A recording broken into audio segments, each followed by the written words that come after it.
everybody, and good day to you all. I'm Chappie Chris. And I'm Chappie Peter. Today we continue our visit to Gulgong in New South Wales and look back in time to a famous Aussie writer who lived in the area. Most Australians have heard of Henry Lawson.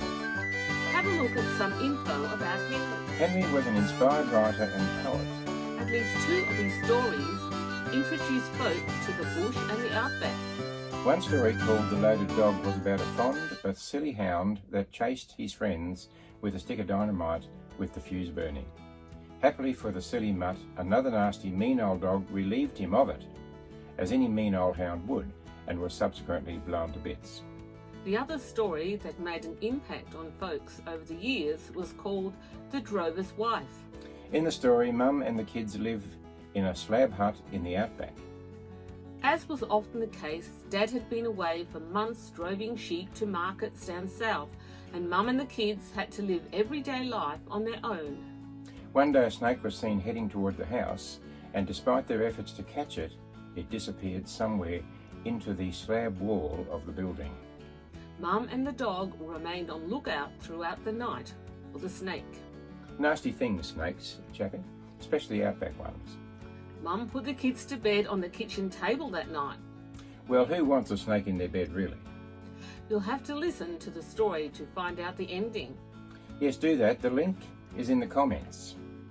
The story presents a rather sad picture of the lonely and tough life for women in the outback. Of course, things are better now, Chappie, but some things remain the same. The conditions, the distances, the heat, and the social isolation, to name a few. Stuff that city folks may not know about. Anyway, there's no doubt that Lawson's writing was his gift, and even though he was different as a child, he influenced thousands through his gift of writing. Well done, Henry, old fella. Your stories and poems have influenced our thinking and outlook of the bush during those early days of the outback. It's been estimated that each of us influences about 10,000 people in his or her lifetime.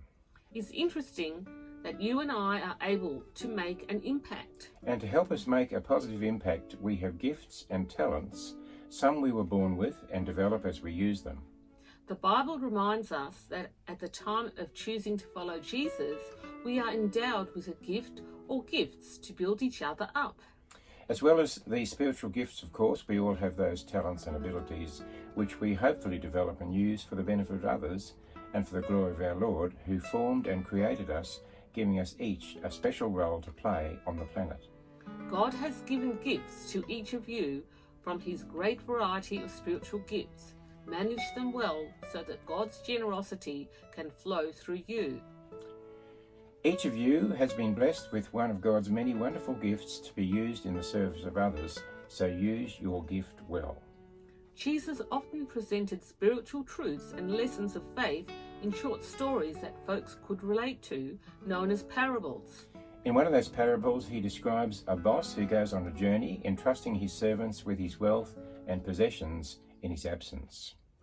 He divides various amounts of his wealth according to each of their abilities and holds them accountable for their use and investment on his return. We as servants, or rather as children of our Heavenly Boss, have gifts to develop and use to invest in others and to point them in the direction of the boss. As children, it is our pleasure to be of service, and surprisingly, we feel that those times we have used our gifting have proved to be of mutual benefit to the receiver as well as the giver. Remember those days at school or even at work when we received a well done. Remember how we straightened our shoulders and were inspired to use an expression one of our friends and mentors uses, keep on. Yes, a great expression. The Lord bless you and continue to make you a blessing to others. And now a prayer. Lord, thank you for your call to follow on and keep on and to follow you, for the gifts, talents and abilities I have. Help me to develop them and to be perceptive about the best way to use them. I look forward to the day when I hear your voice saying, well done, good and faithful servant. Well, that's all, folks. Yes, see you next week. Goodbye for now. Stay tuned for On a Lighter Note. Bye. Bye.